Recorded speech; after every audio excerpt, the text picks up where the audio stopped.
Your chest tightens. It's hard to breathe. The weight of the world seems to sit on your chest. Your chest rises and falls, but no air seems to fill your lungs.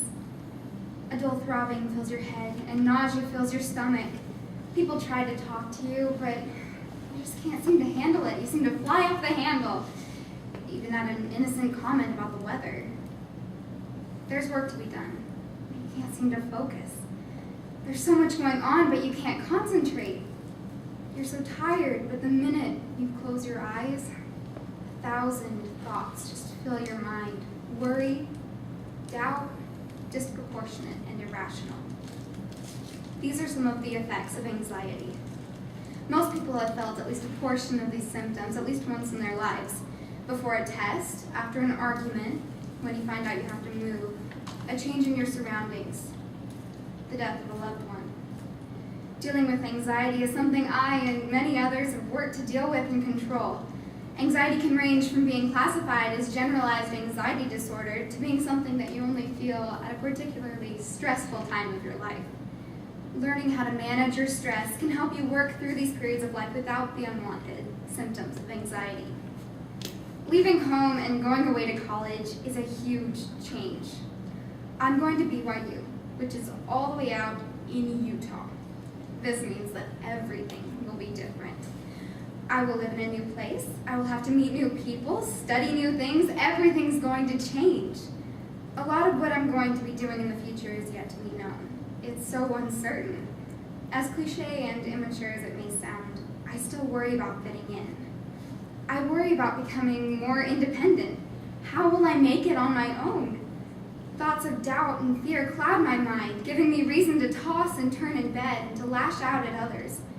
I, like so many others, struggle with anxiety. Anxiety is normal, but the side effects can be unpleasant and detrimental to your health, and it's important to learn how to cope. A good way to cope is using the 4-way test. Being honest, fairness, building good relationships, and benefiting yourself and those around you. A little interpretation on my part. The first thing you have to do is be honest with yourself. Identify when you're feeling the effects of anxiety and admit it to yourself. Trying to hide it or act tough may only worsen the feelings of anxiety.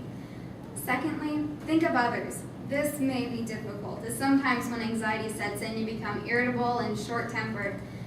But it's important, as you're honest with yourself, you're also fair to others. Apologize and tell those around you how you're feeling. Let them know that it isn't anything personal, you're just feeling a lot of stress right now. It isn't fair to treat someone poorly and not give them an explanation.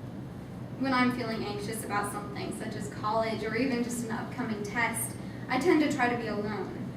But this isn't always possible. So when my sister starts trying to talk to me, I take that opportunity to tell her how stressed and anxious I am, and more often than not, I feel relieved after talking through it. My sister feels like we have a closer bond, and if I do have a test coming up, I get a study buddy.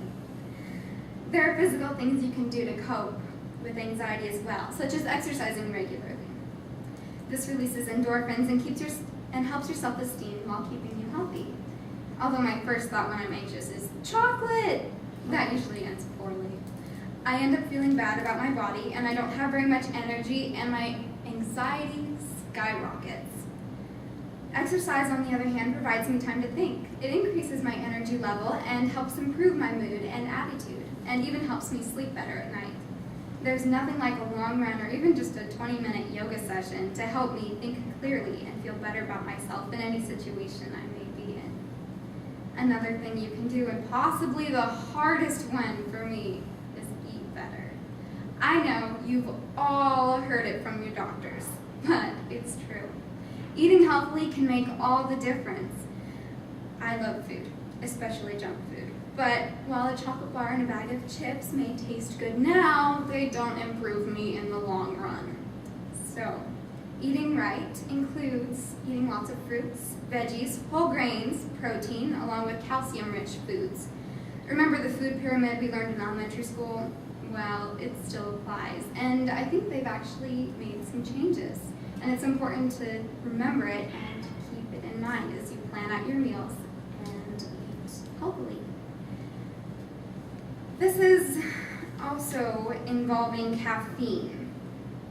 Eating right includes decreasing the amount of caffeine you consume. Caffeine provides a temporary high, a boost of energy, but the problem with this is that caffeine also has several negative effects. Caffeine can cause jitteriness, sleep disorders, and may even increase anxiety and depression. Coping with anxiety in healthy ways also helps to strengthen and build new relationships with others. No one wants to be around a moody and irritable person, but when you're pleasant, positive, and proactive, people are much more likely to want to spend time with you. By learning to cope with anxiety in healthy ways, you benefit not only yourself, but everyone around you. As I've worked to implement the 4-way test of honesty, fairness, building relationships, and benefiting others, I've seen that I'm more productive. I solve problems quickly and more effectively. And I'm also a lot nicer to those around you. Around me, my family can attest to that.